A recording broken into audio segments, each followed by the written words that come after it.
Stephen Grover Cleveland, March 18, 1837 to June 24, 1908, was an American politician who served as the 22nd and 24th President of the United States from 1885 to 1889 and from 1893 to 1897.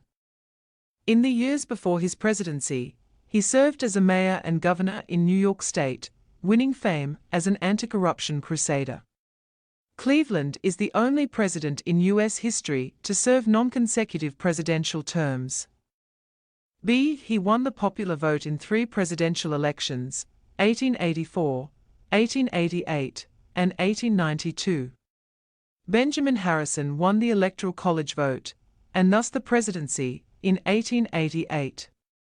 Cleveland was one of 2 Democrats elected president, followed by Woodrow Wilson in 1912, in an era when Republicans dominated the presidency between 1861 and 1933. Cleveland was elected mayor of Buffalo in 1881 and governor of New York in 1882.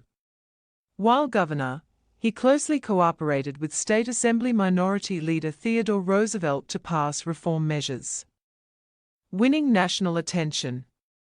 He led the Bourbon Democrats, a pro-business movement opposed to high tariffs, free silver, inflation, imperialism, and subsidies to business, farmers, or veterans. His crusade for political reform and fiscal conservatism made him an icon for American conservatives of the time. Cleveland also won praise for honesty, self-reliance, integrity, and commitment to the principles of classical liberalism. His fight against political corruption, patronage, and bossism convinced many like-minded Republicans, called mugwumps, to cross party lines and support him in the 1884 election.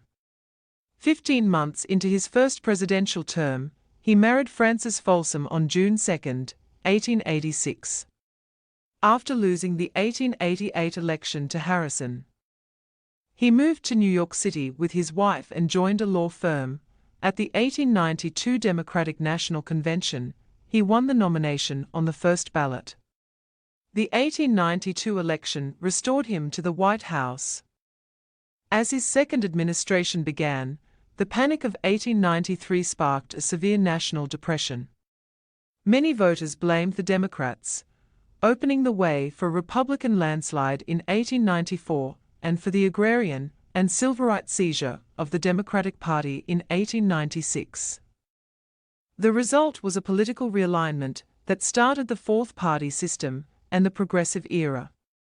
An anti-imperialist, Six of Cleveland opposed the push to annex Hawaii, launched an investigation into the 1893 coup against the Hawaiian Queen, and called for her to be restored. The House of Representatives adopted a resolution against annexation.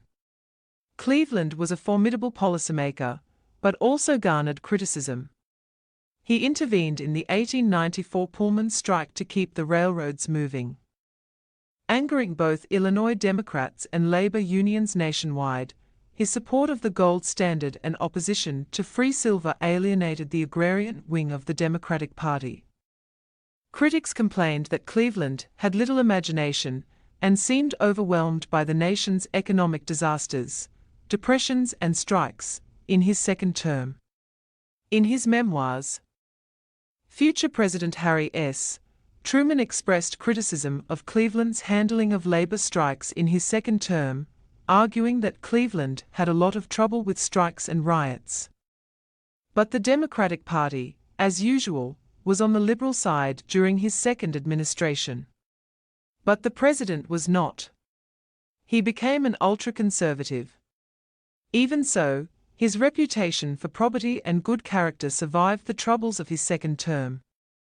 Biographer Alan Nevins wrote, "N. Grover Cleveland, the greatness lies in typical rather than unusual qualities. He had no endowments that thousands of men do not have. He possessed honesty, courage, firmness, independence, and common sense. But he possessed them to a degree other men do not." By the end of his second term, he was severely unpopular, even among Democrats. After leaving the White House, Cleveland lived in retirement at his estate, Westland Mansion, and served as a trustee of Princeton University. He continued to voice his political views, but fell seriously ill during the autumn of 1907. He died in 1908, aged 71. Today, Cleveland is praised for honesty, integrity, adherence to his morals, defying party boundaries, and effective leadership, and is typically ranked in the middle to upper tier of U.S. presidents.